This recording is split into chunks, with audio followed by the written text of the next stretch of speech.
this is what a request sounds like. A request feels so much better in my body and I'm more willing to meet your needs. Let's try to practice using that first. And when you don't do that first, and when you make a demand first, I'm just going to gently remind you that you just made a demand. Hi, my name is Becky Jennings, and this is the Response-Able Parenting Podcast. I give you the transformational tools to stop reacting to your children in the moment and start responding with intention. Hello, everyone, and welcome back to another episode of Response-Able Parenting. This is your host, Becky Jennings, and today we are going to be talking about how to manage disrespect. So I hear oftentimes when I post on Instagram and I do my reels, I do like a tip a day basically. And I will get comments about how I need to not be like a lazy parent and I need to teach respect and how, yes, that's all fine and good, but make sure you're teaching respect. And there seems to be a constant coming back to we have to be raising respectful children. So I have a few thoughts on that. Number one, respect is earned, not taught. Um, I know that as a child, when I had to blindly respect people, that got me into some situations that I was not happy with and had to work through as an adult. So, blind respect is not something that I am teaching my children. Kindness and empathy and being in a collaborative community and being generous and being thoughtful, those are all things that I'm absolutely 100% teaching my children. I am also teaching them that respect needs to be earned, and I'm doing that through modeling giving them respect. One way that I'm giving them respect is not shaming them when they mess up and when they make a demand as a child. I know now because I've done the homework and I am now a certified parent coach and I understand childhood development and stages and what they're capable of doing and their awareness.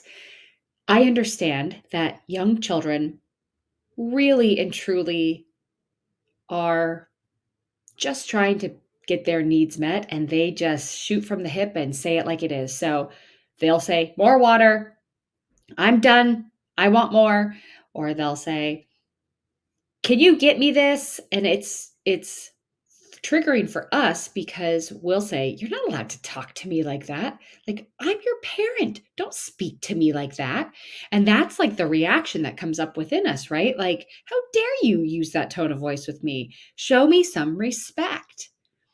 So, a way that I am modeling respect to them is by teaching them how to ask the question more kindly, in a way that motivates me to get their needs met, and in a way that in doing so doesn't add shame to their experience, doesn't belittle them, doesn't make them feel small and feel icky.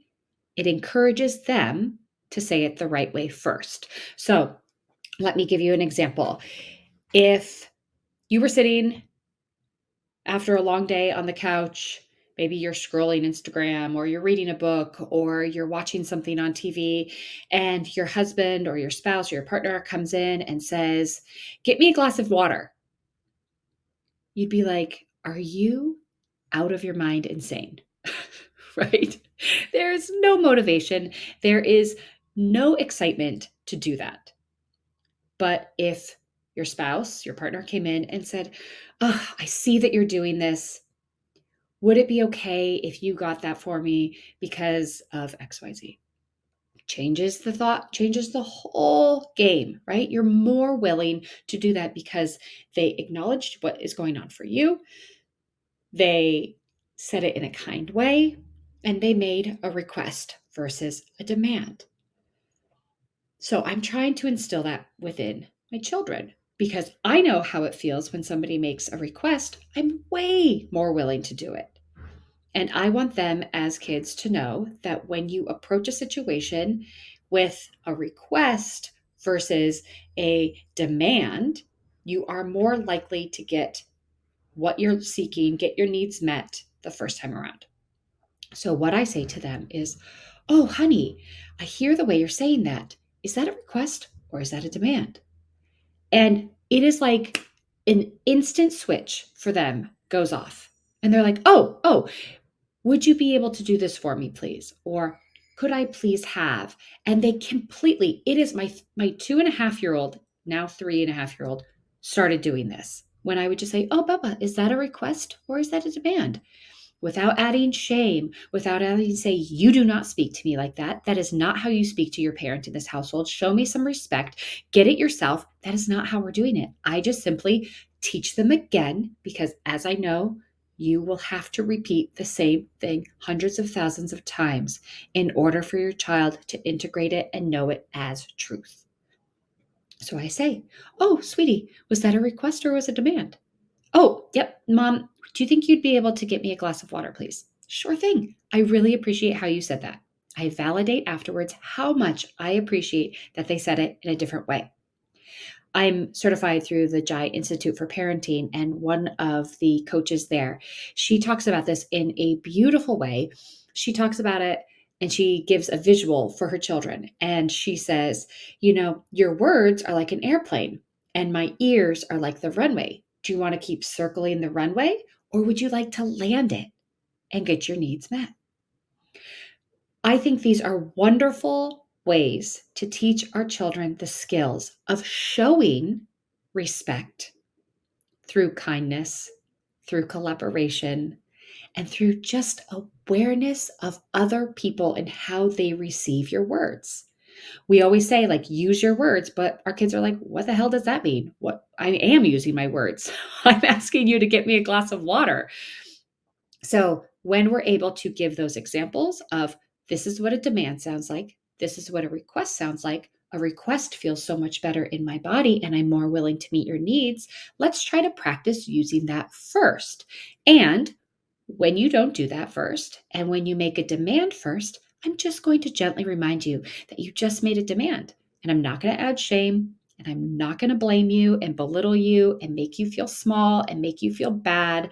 I'm not going to beat this into submission. I'm going to gently bring you back to using your words in the appropriate way, making a request versus a demand. You can use the airplane, or you can just simply say it like I do, and they get it every single time they adjust. And what I'm noticing, I think I'm on probably the 300,000th time of saying this, but my children are starting to make more and more requests.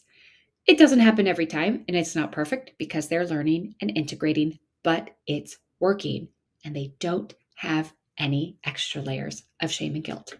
So I hope you really enjoyed that very fast tip. Please tell me how it goes in your family.